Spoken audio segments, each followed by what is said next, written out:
Well, hello everyone. Good morning, afternoon, and evening. Thank you so much for tuning in today, and also happy Women in Translation Month.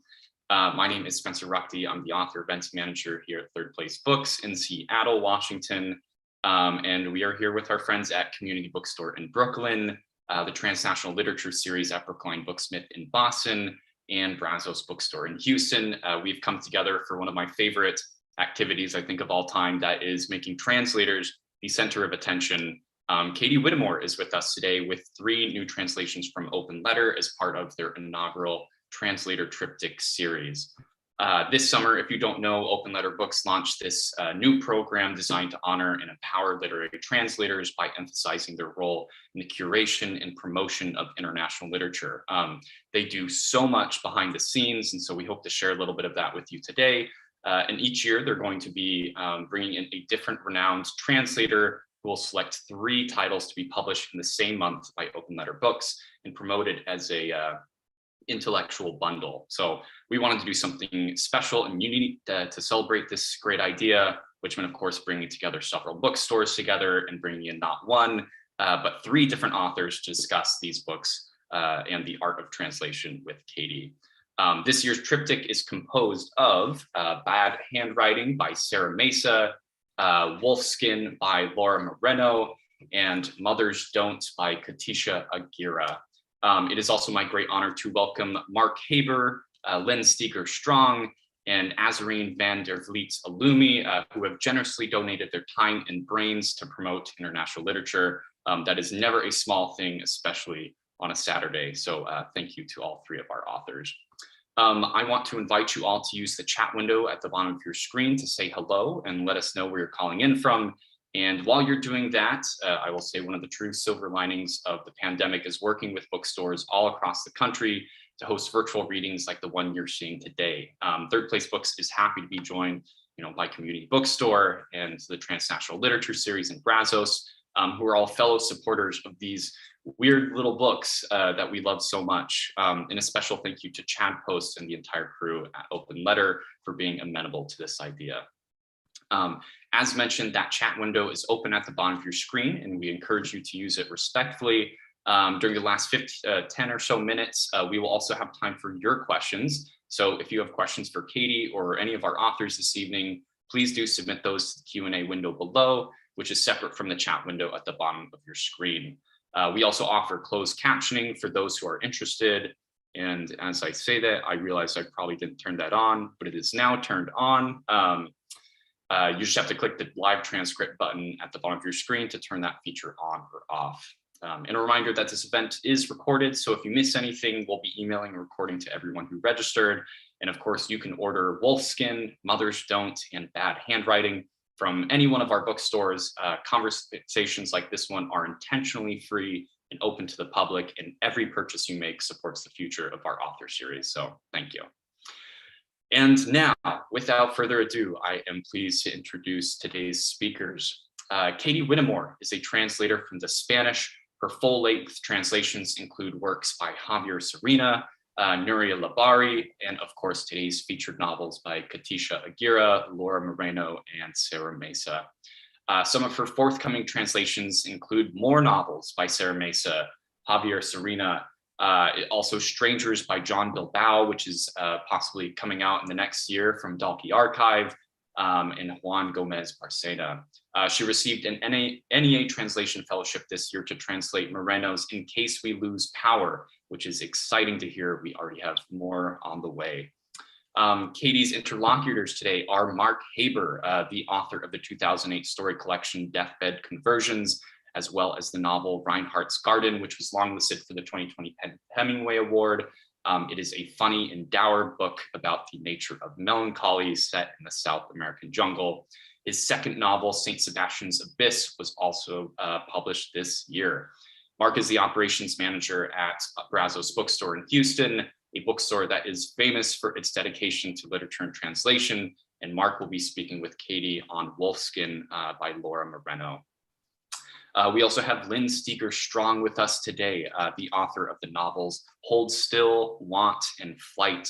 She has taught writing at the Pratt Institute, Fairfield University, Catapult and Columbia University, and will be the visiting fiction writer at Bates College this academic year.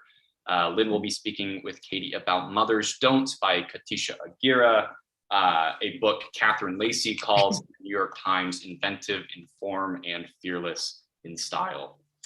And finally, we have Azareen van der Vliet Oloomi, who is the wonderful author of the novels Savage Tongues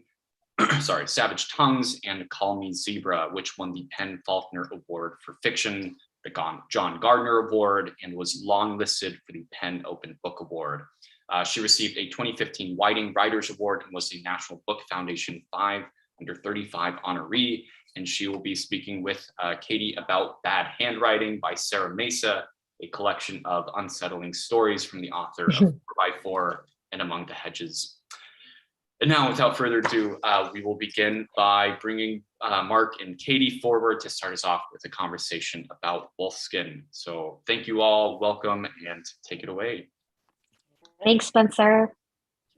Thank you, Katie. I'll just say one quick thing, and I'll hand it off to you, Katie, is thank you, everyone who joined us, but congratulations on these wonderful translations.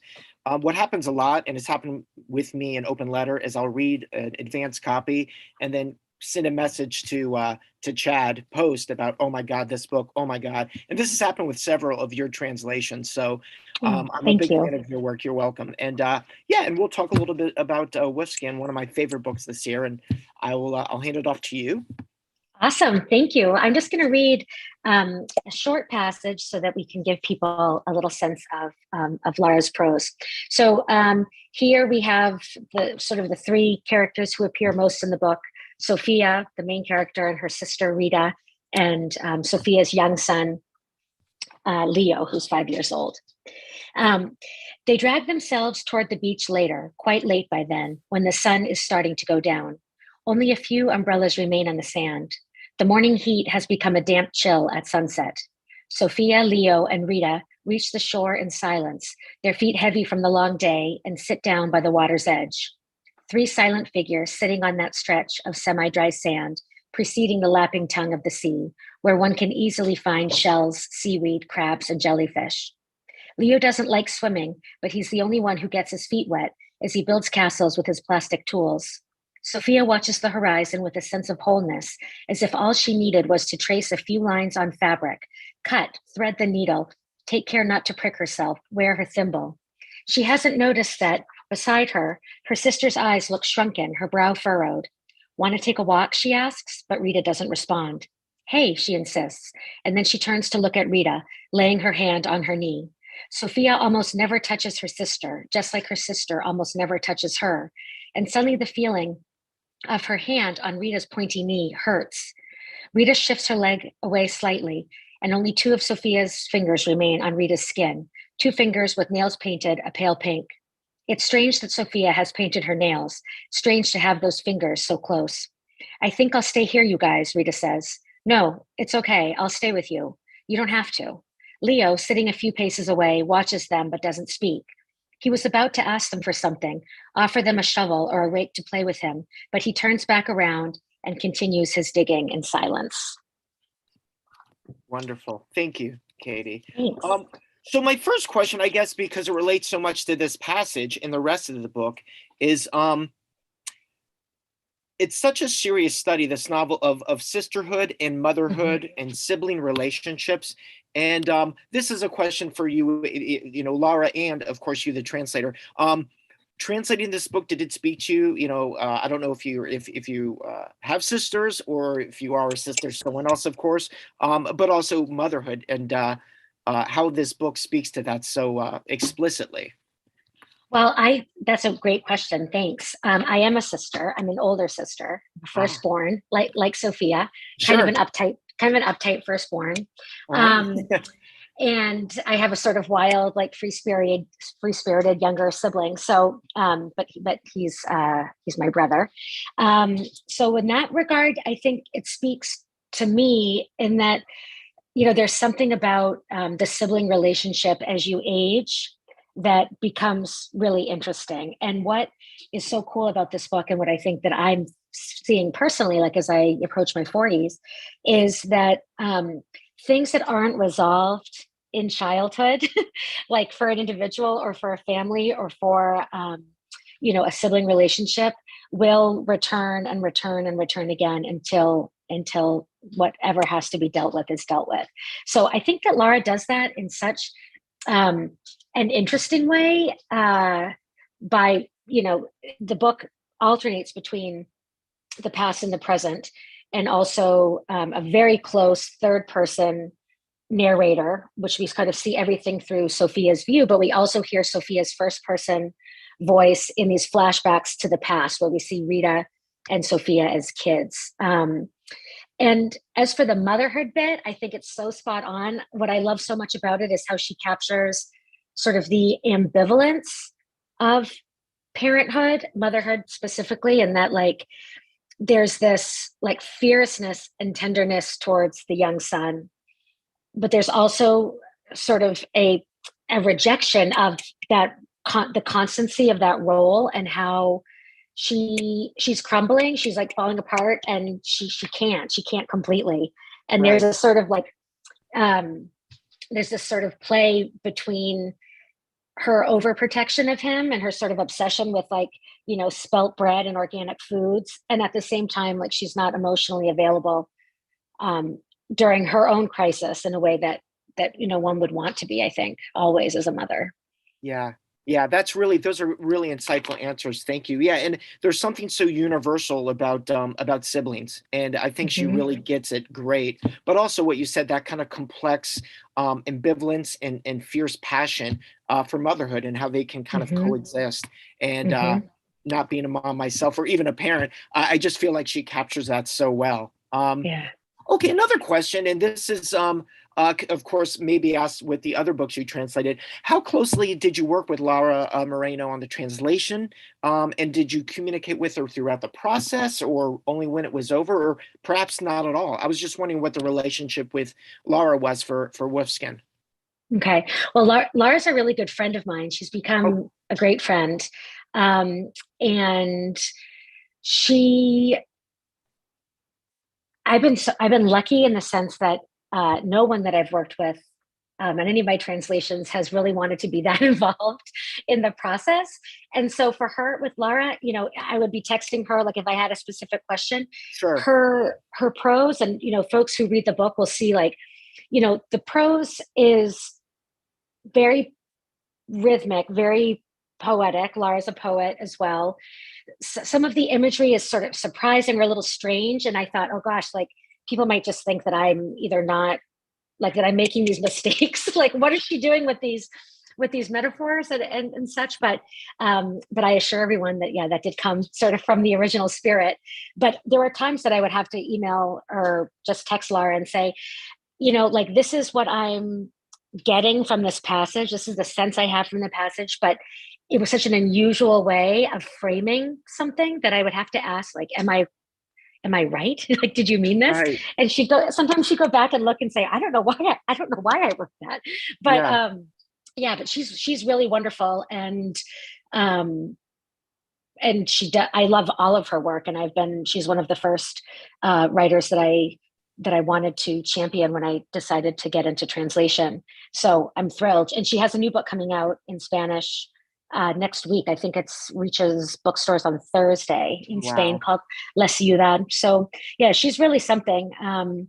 And we did an interview. I don't think it's been published yet, but basically her point on the translation process and on being translated was she already wrote her book, and now it was time for me to write mine. And that's how she viewed me translating her novel. Was that it was going to be like, it was our book, but that I had to wrestle with the book the same way that she had to wrestle with writing the book. Sure. And that, like, she couldn't save me from me needing to interpret it and rewrite Sophia's story in my way, which I thought was such like a generous and beautiful way of conceiving of being translated. You've been translated, Mark. I don't know how you felt about that. But I thought that was a really cool it's way great of describing it. Yeah, when the author can champion the translation as its own work and really putting, I mean, the responsibility, but also the triumph of a translation into the lap and saying, well, it is the work of the translator because it's the work you did. And we're reading Lara's book, but we're also reading your book. We're reading your decisions and your aesthetics and all those things. So that's fantastic. So it's great when an author can kind of give that responsibility to you, but also celebrate. Yes. And this ties into another question, which it's kind of similar, but what strikes me in Wolfskin is the power of the language. And as you said, there are those kind of strange word choices and metaphors, which I think you pulled off beautifully, because reading it, I felt like I know what she was doing. Like, what a weird word choice. And it's so good. It's weird, but it works. And so I guess I'm complimenting Lara via you, or perhaps you via Lara, but were the line-by-line decisions you made difficult for this book, or did Lara's writing make it easy? It kind of ties into the last question. But... Yes. No, I'd say Lara's writing does not make it easy. I think this is probably the most difficult thing I've ever translated. Because it is so rhythmic as well. Like, there's a lot of comma usage, a lot of run-ons. There's whole chapters that are a conversation with no dialogue markers. And so, like, that was really fun. That was to revise those chapters and to see, like, say I did a sample of this in 2018, right?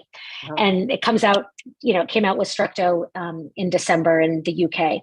So that's, a significant period of time between, trying your hand at something and doing a little sample and then the publishing of the book. And especially like with the chapters that included a lot of dialogue, to see the revision was really cool, because it reads very, very naturally in the original Spanish. And on, like the first pass, it was, more literal, and it was closer to the original Spanish, and it read really flat and strange in English. And so going through, and then I even read it now and I think, oh God, I would do that differently, or how did I miss that? That sounded funny or whatever. But that was challenging. And also I think some of the images that are, like, there's one example, it's just a short example, but she talks about like the sun's ear at one point. Like, she's looking at Leo and she's describing like the ear and like sort of the soft inside of a shell. And that's such a beautiful image, and that works really well. And that wasn't that challenging to sort of put in English, but there are others where I'm like, this was tough, but you pulled it off. You really did. Thank you. I think it may have reached out to Chad and you when I finished, because I'm like, this book is so powerful and it's so beautifully rendered in English. No, you're welcome. Just a powerful book. And I think I have maybe mentioned to Chad, it reminded me, not in a derivative way at all, because of the subject matter, a little bit of Elena Ferrante. Kind of the intense relationship with what is it, the Days of Abandonment, kind of a broken marriage, and then a mother kind of unraveling, but that to me is high praise subject matter wise, because I'm a big Ferrante fan, but this is its own beast. Obviously it's so good. Yeah. Thank you so much. I'm so glad to have a champion reader like you in Lara's corner. So thank you. Absolutely. You're welcome. Thank you. I didn't prepare any more questions because I wanted to make sure everyone else had time. I have plenty of questions, but I'll hand it back over to Spencer. Katie, thanks again. Thank you, Mark. Yep. Thank you, Mark. Thanks. All right, and we will bring up next Lynn to the screen to discuss Mothers Don't by Katixa. And I will disappear yet again. Disappear now. Great. Next up. Hi, Lynn. Hi, Katie. I'm so thrilled to be here, and I love this book so much. And one of the reasons I love it is because of its movement. So I want to hear you read it first. Thank you. Thank you. There. Well, I'm just going to read from the very first sentence, because I think it lends itself well to us talking a little bit about the style. Okay, so this is from chapter 1, The Revelation. It happened at the site, I'm going to start from the beginning. It happened at the height of summer, a Thursday afternoon. That day, the nanny walked through the front gate to the house in Armentia like a person opening the gates of hell, reluctantly, cheeks flushed.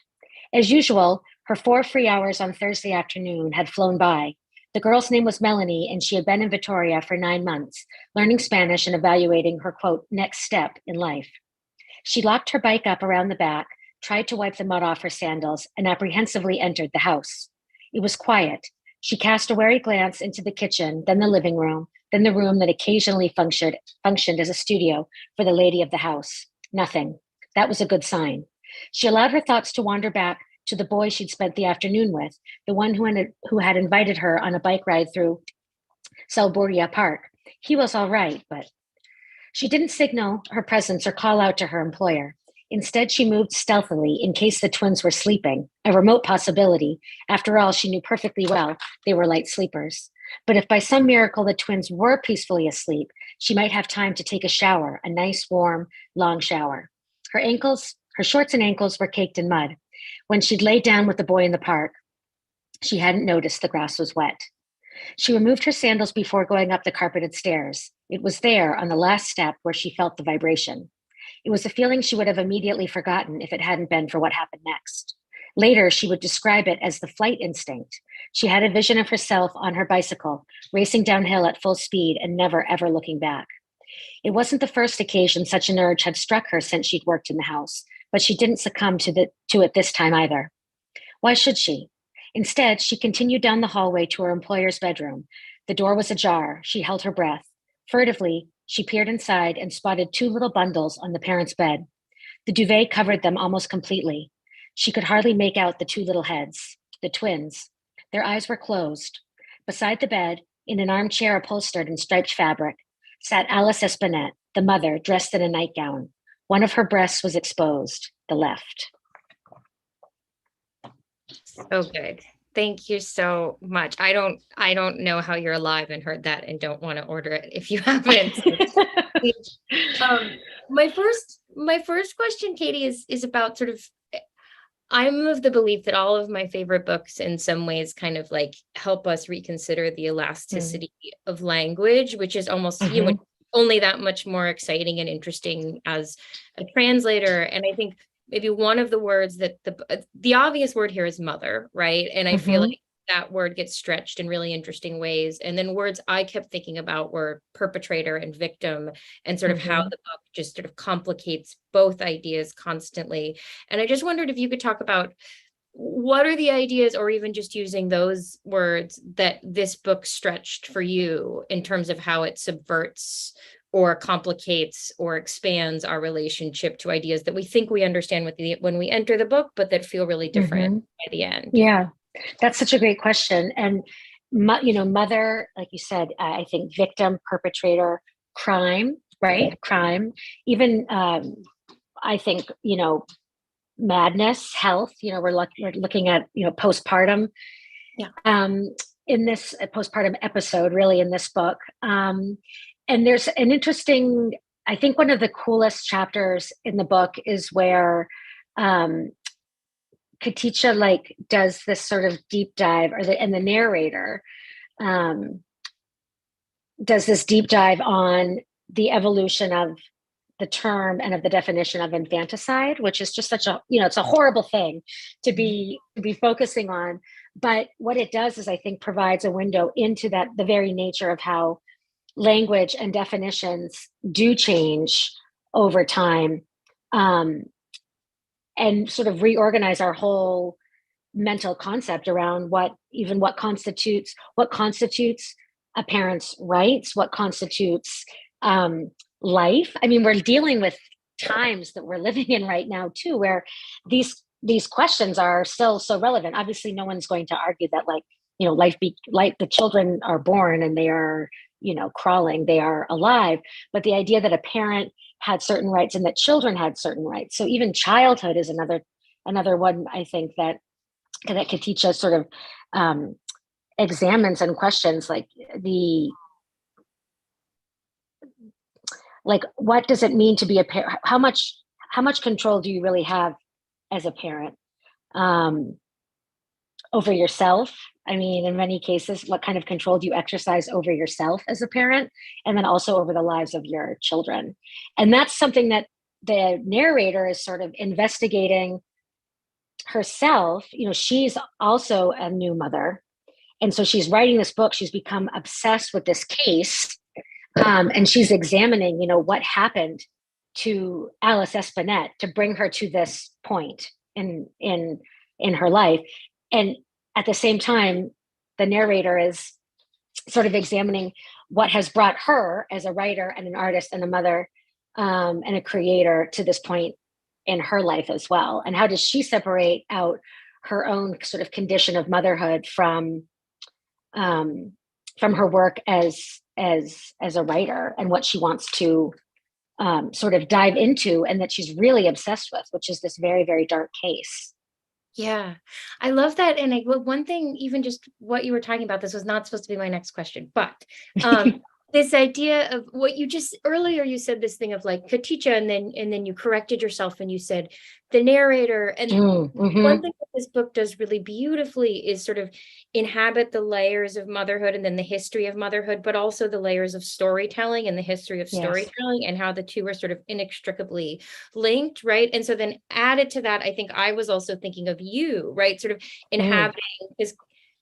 Let's see if we can play this game. Katixa is inhabiting the narrator who is inhabiting this story of Alice, who also has another name named Jade. And then in this incredible scene, right, she actually remembers, she gives birth, sorry for people who haven't read it, but she almost gives birth to this concept, like as she's in labor with her own child, she realizes a connection she has with this woman who has murdered her children. And it's this incredible moment, which is to say these layers are meta, but they're also sort of visceral and alive. And so I wonder, for you as this added layer of translator, who then is entering Katixa's creation that is about motherhood, but also about violence. And like you said, I mean, honestly, this is one of the things I love about that section that you brought up of the sort of about the infanticide is that there's a narrative in which it's just not that bad, which is maybe a terrible thing to say, right? Yeah. But it's amazing how tonally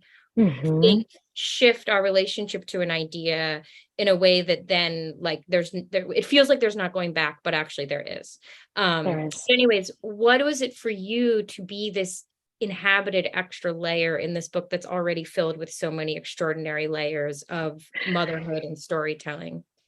Well, I'm going to complicate that even a little bit further, which is that the translation process of this book, the story is really interesting because the book, it was originally written in Basque.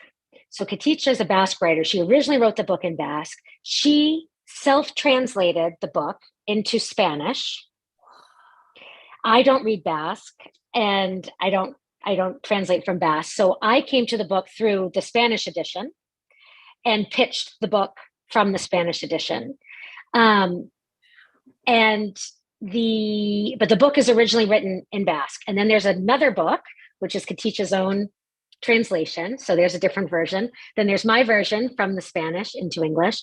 And there exists a fourth version, which is a translation from the Basque into English, which just came out almost simultaneously with this in the UK by a brand new indie press called Three Times Rebel out of Scotland.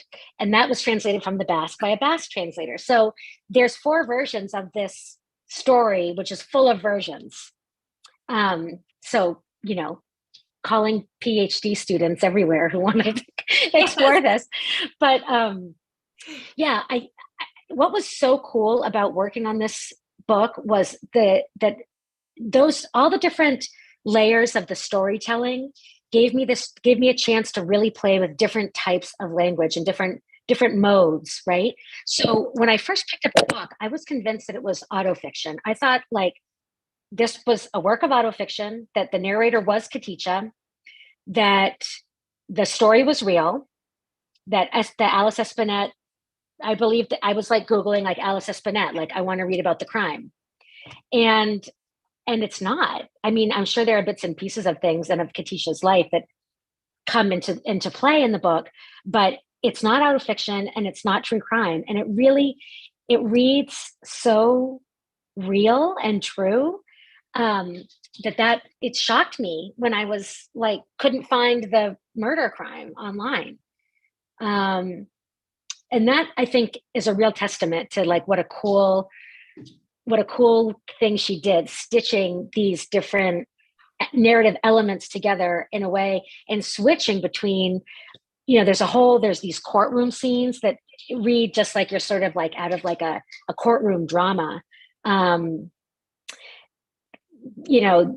lawyers are arguing and it's, feels like you're in some sort of like Law and Order thing. And then there's these historical passages where, again, like she's diving into, like I said, the history of infanticide. She does sort of like some sociological, like sociocultural sort of reporting on like IVF treatments and on and infertility and like the clinics and all that sort of thing. So the book, almost with each chapter, you're shifting voices, you're shifting like modalities, really, like ways of writing, which was a big challenge, but also really, really fun to get those voices to be distinct. That was tough, I think, as a translator. They did, they read so distinctly in the original, but like I didn't know, how she did that. I had to just try and then try to distinguish the voice through revision, changing like one word here or, a small shift to try to get things tonally to be consistent with the different styles in the book. Yeah, no, that's so, I feel like one of the things that she does so well is continually sort of establish this feeling of precision and exactitude, but then efficiently destabilize it. And so again, I think for you as the translator, and even the passage that you read, there is a point at which you understand that that's a construction, right? But then all of language and all of story is a construction, right? But then she keeps reestablishing the terms upon which we're engaging with the construction. Yes. So then you had to do the same thing. So again, I feel like maybe a way to cast this as a question is sort of like, as you moved and thought about those shifts and knowing inherently that all of language, it's like, you're not going to get it exactly right. No. How did you think about what you had to preserve in each section, and how did you think about what you were willing to sort of lose? That's so good. Okay, this is like kind of a funny example, but it's from earlier in the book, and she's describing like the narrator is describing her own like attempts at learning, at breastfeeding, and then trying to do like anything else while you're just kind of constantly nursing an infant. And it was something like she describes, probably in the Spanish, it was probably like the word tetas, right? Which is like boobs, right? But I translated it as like I was an amorphous thing attached to two big tits where a tiny, beautiful boy was attached in turn. And it was like, why did I choose tits and not boobs? Like tetas doesn't have necessarily even like kind of like the almost, I don't know, like more sexual connotation that tits might have. But it was like, just even, I wanted the sound. Like, I liked that it was like, I liked the tetas and the tits for that. And that's just a small example of like a choice. I remember consciously thinking, I'm going to choose this. I'm not going to go with boobs here, which is a funny one. There were some elements like with, the end was a really big challenge to translate, because the narrator starts to talk like in this really murky way about like the muck that she wanted to get into. And so I remember in the Spanish, in Katixa's Spanish, it's barro, which is like mud. But the idea is really here, like she's talking about like reveling sort of in the nastiness in this underside of life. And it was like the murk and the muck and the mire. And so that is a place where I got away from the original. I think it was just sort of like mud almost throughout, like the different references. And it just, to leave it so literally, it just felt really flat to me. And I felt like making a different choice. I mean, for us, for English speakers, we're so familiar with, the murk and the muck and the mire as being both literal, but also very figurative in terms of like the nastiest parts of life. So that was a change. I think that Spencer's here to that tell us. worked well. Yeah, Spencer. It's like I could just talk to you all day. I know. I'm sorry, Spencer. Oh, it's wonderful. Yes. Thank please. you, Lynn. Thank you Thank you so much, so Lynn. much. So much. I feel like I need to get in on recording that I loved tits. Like I remember that moment. I thought it was so perfect and beautiful. And now I'm gonna turn my camera off. Thank Now you. that lives forever on the internet. Thank you so much, Lynn. And next, of course, we have Azareen, who's going to come forward and talk about Bad Handwriting by Sara Mesa. Sara Mesa is always a rock star on Open Letters list. And so it's very exciting to see yet another Katie Whittemore translation. Take it away. Thank you. Hi, Azareen. Hi, Katie. Congratulations, on these incredible publications. And it's so nice to see work by 3 strong female writers being celebrated in this way. Yes.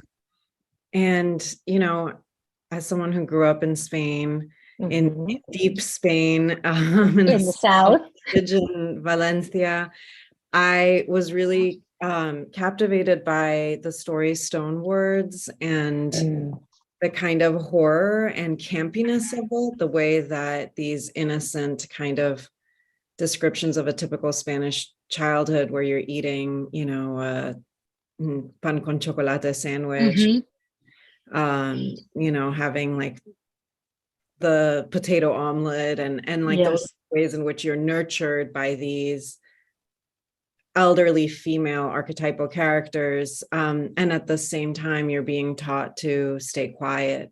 And I was really struck by that kind of line in particular. The first thing a girl should learn is to keep quiet. And I mean, that's just an observation, but I think there's something really brilliant in the pacing of the story.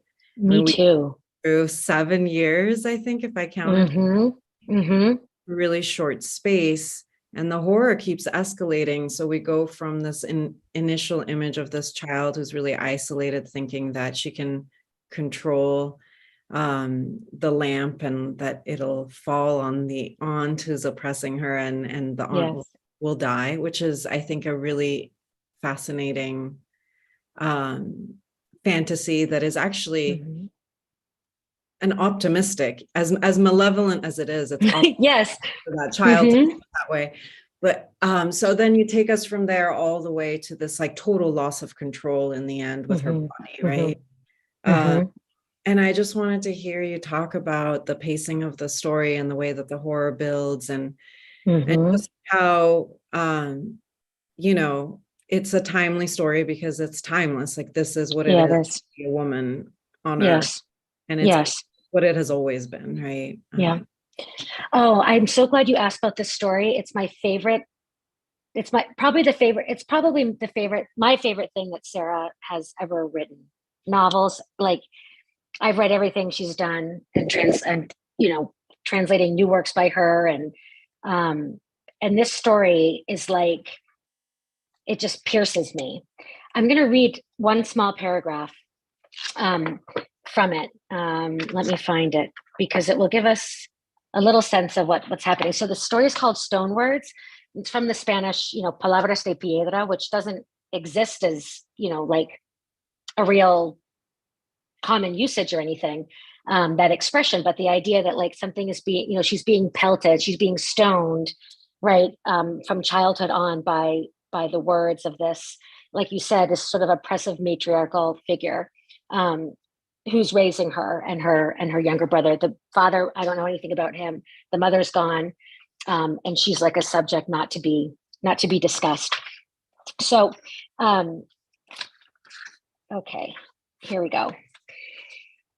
Was my life really so awful? I envied the repeater's life, but still, I had my doubts. It's true that we had restrictions always, and fights, of course, but sometimes my aunt laughed. Her laugh was lovely. And sometimes my uncle played cards with us. He was tireless, like a little kid.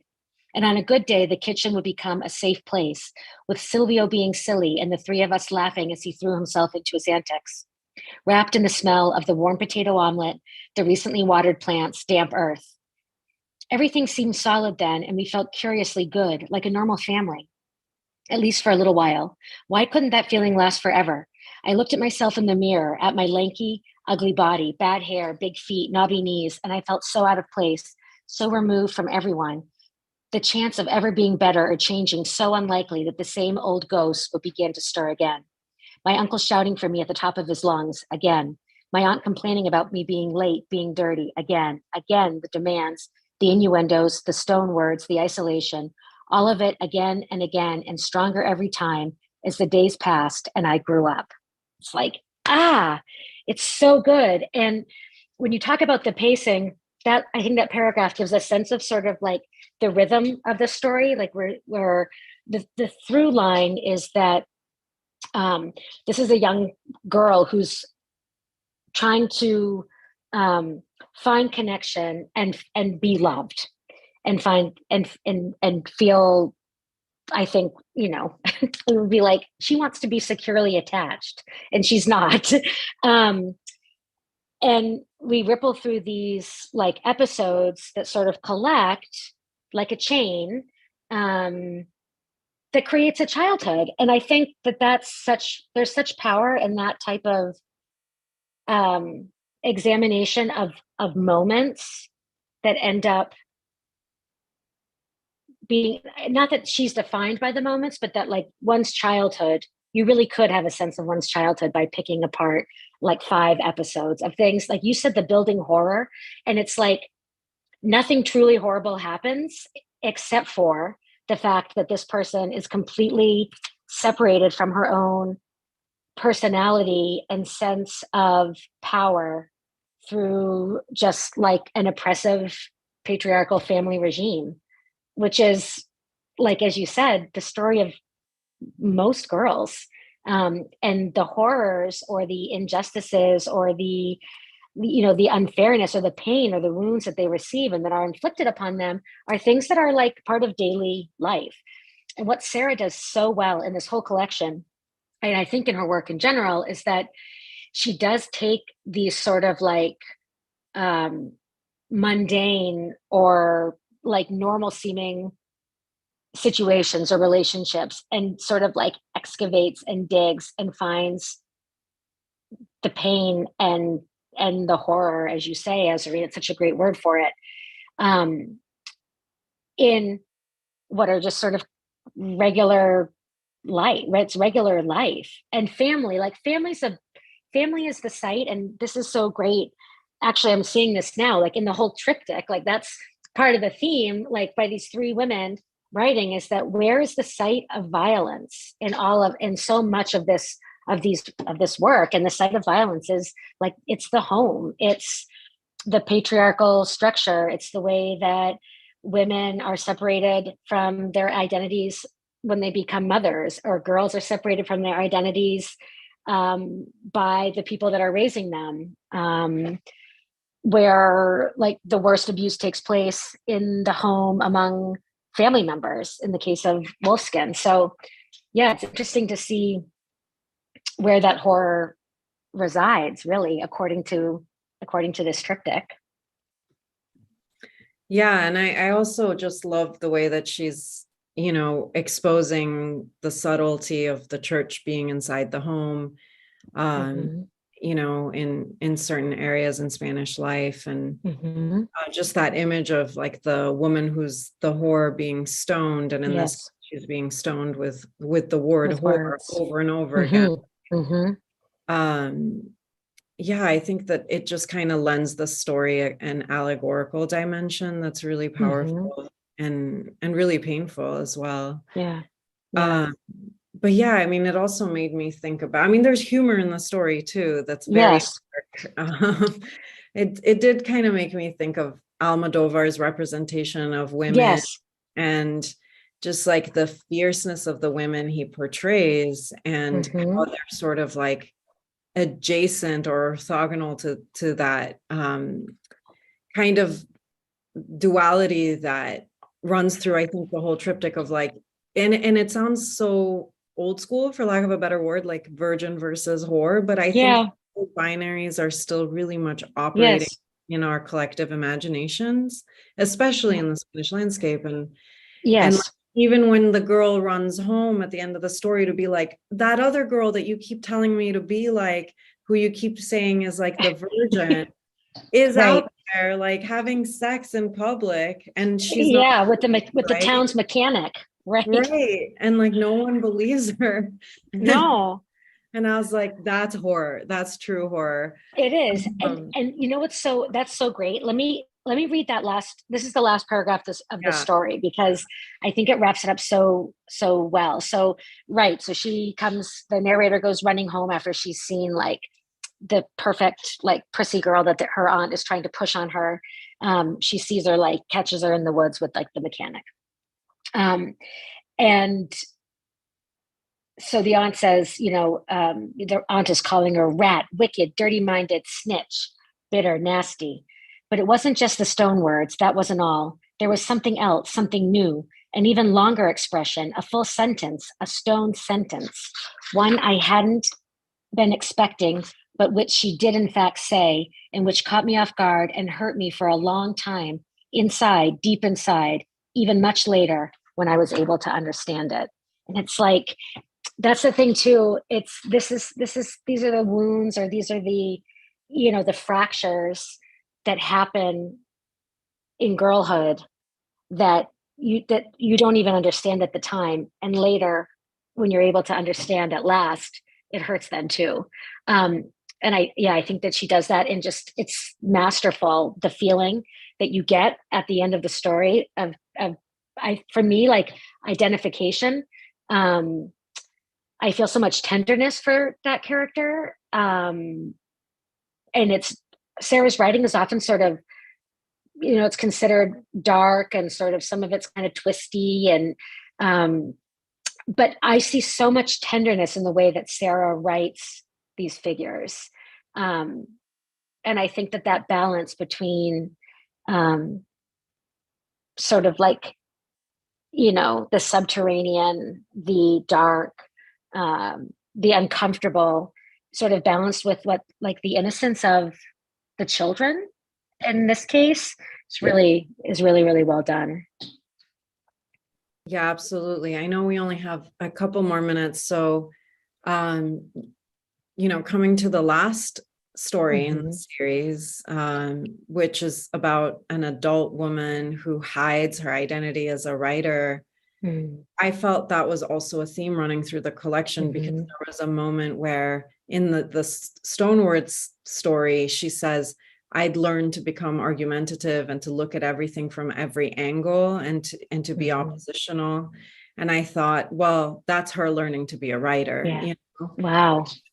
And then you get this writer in the end who's being interrogated by her male colleague, and she's so impenetrable to him. Yes. And it's like, and it's infuriating to him. And it's almost like now she's stonewalling him in a sense, but she's also she's open to his inquiry, but she's not going to answer it directly. No. That satisfies him. So I was wondering if you could just talk a little bit about just that bigger picture running through the collection. Yeah, and that's a great question, Azareen. Thanks. Yeah, I think that story to me sort of can frame the whole collection, and that it's this woman who's a writer, and when this male colleague who's sort of interested in her, like sexually or romantically, buys her book and reads the stories and can't understand them, and is so disturbed by the darkness that like is hiding inside this like normal seeming woman.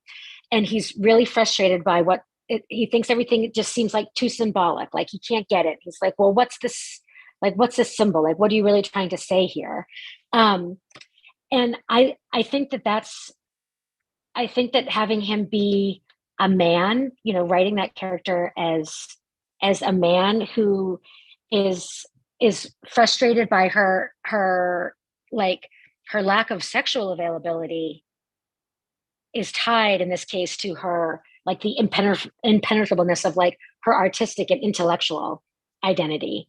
And I think that's really interesting. And some of that, very much still rings true in like an English and Anglophone context, but it to me rings especially true and pertinent still in the Spanish context, in terms of like when you talk about patriarchal societies and structures, Spain is still, in my experience, very much rooted, as you mentioned, even in culturally religious, and just sort of what's been baked in. It's only dictatorship only ended, in 1976. So, but for this, it's like the idea that like she would be able to write about this sort of dark and nasty stuff was a way in his mind of sort of like trying to like trick or tantalize people, and that really deep down, she wasn't available to him, even though he thought he could sort of reach her through reading her work. I see Spencer's back. Hey, I'm back. Hey, thank you so much, Azareen. Thank you, Azareen. Just another wonderful conversation. I'm so delighted. And now we are going to transition into audience Q&A. So if you have questions for Katie, please submit those in the Q&A below, or you can put them in the chat and I will see them. But before we launch into questions, Katie, I actually had one question for you. Okay. I would love to know, when you were approached about the idea of simultaneously publishing 3 translations as part of a series, like what were you taking into consideration? I think I mentioned this before, but this series has been kind of described as like an intellectual bundle. These novels are not the same by any means. They're very different, but they kind of speak to, there's similar themes that run through them. And of course, the language kind of just fits nicely together. So what does that mean to you? And then also I should mention that this is work I think translators do fairly often. Yes. Like as a reader, I often think of a translator's oeuvre as like a natural bundle. Translators have tastes. They will approach, publishers with work that kind of fit within that taste very often. So, that's why I'll go out and I'll read anything, Thomas Bonstead translates, right. Anything you translate, because I know I can trust, what you're bringing. Yeah. That Spencer is like, I think is really part of the whole impetus behind the Triptych program with Open Letter, and the idea that, and actually what's interesting is that I was already working on these books sort of independently of the Triptych. There were things that I had been, that I had done samples of, and I had been pitching, and that Open Letter was interested in and was going to do anyway. And we started to see, like through conversations, we started to see that what was really coming together was this sort of like this curated, this bundle in this case, but this inaugural Triptych sort of is almost one of happenstance. I think that when it really rings true that what happens naturally when a translator is advocating for the authors and the works that they love, and going out and trying to bring those voices into English and then promote them, and provide context for them and do readers reports and all of that sort of thing. You are doing that work of curation, and so I was doing that, and then the Triptych sort of came out of conversations around that labor, and sort of just wanting to name and describe and visibilize really what almost all translators do automatically just as part of the job. So the future Triptychs will be less happenstance. Kaya Straumanis is doing one, and I think Janet Hong is next summer's. And so they will have had more time maybe, or like it would be more intentional in what they select to piece together. But for me, it's like, I think almost anything that I've chosen to translate could be put in a Triptych, as in conversation with each other, because it's true. I think our tastes and our sensibilities are very much present in the works that we want to try to do. Yeah, wow, that's wonderful. I'm so happy to hear that, and also eager to hear, what's coming out next year and the year after that. Chad actually has a question for us in the Q&A. He says, Katie, are these 3 authors and books representative of contemporary Spanish writing?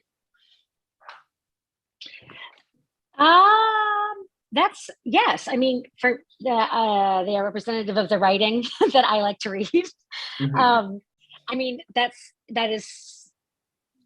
what really is representative writing? I don't know if I can claim that this is representative of contemporary Spanish writing, but it is representative of, I think, a sensibility, especially among female writers of like this particular generation, like, late 30s and 40s, that are very much interested in and concerned with bringing to the fore like as much authenticity and authenticity of experience as possible, mm-hmm. and of diving into and sort of shining a light on parts of life or aspects of life, and in this case, for the most part, female experience that maybe haven't been given much attention in Spain in previous generations, or where those women that were writing weren't able to describe so clearly, distinctly, and sort of like barely uncovered what their experience was like. So I think that in that case, yeah, like there's some writers just in this generation. I mean, there's the Spanish female writing right now is just like exploding. It's unbelievable. And there's a grit and even in something like Wolfskin, like Lara's work is so poetic, but there's like a grittiness and a sort of a sharp edge to it as well, which I do think is quite representative of like tonally what's happening in contemporary, at least women's writing. Well, that's wonderful. Yeah. And I was going to, I think, well, I guess it is 12 o'clock. I think that actually is all the time we have. That's it. Well, that flew by. This is our first time experimenting with a format like this, where we have, 3 different authors talking about 3 different books, with the translator at the center of all of that. It is certainly something we want to do again. So tell your local independent bookstores you want to see more, translation at the front of their event series. Katie, any final words before we head out for the day? Yeah, I just really want to thank everyone for putting this together, and for Mark and Lynn and Azareen to join us on a Saturday and to have read these books so closely. I think, it's a total honor for Lara and Sara and Katixa and myself to be in conversation with them. And thank you to all of the booksellers who are championing these books. And thanks to Open Letter for publishing them and for giving me the chance to bring these voices into English. And thanks to the readers and future readers who are going to buy them. Yeah, seriously, readers, keep reading translation. Yes. Every work of translation you buy from bookstore, it's like I hate to use this metaphor, but it's like a vote, essentially. I mean, it indicates to your, the bookstore buyers that, there's interest, that people want to, that they should pursue more, put these books on the front tables, put them in places where they're truly visible. So I want to thank all of you for coming out today, and thank you, Katie, Azareen, Mark, Lynn, for dedicating your valuable time to this. Yeah. Other than that, have a wonderful Saturday, everyone, and please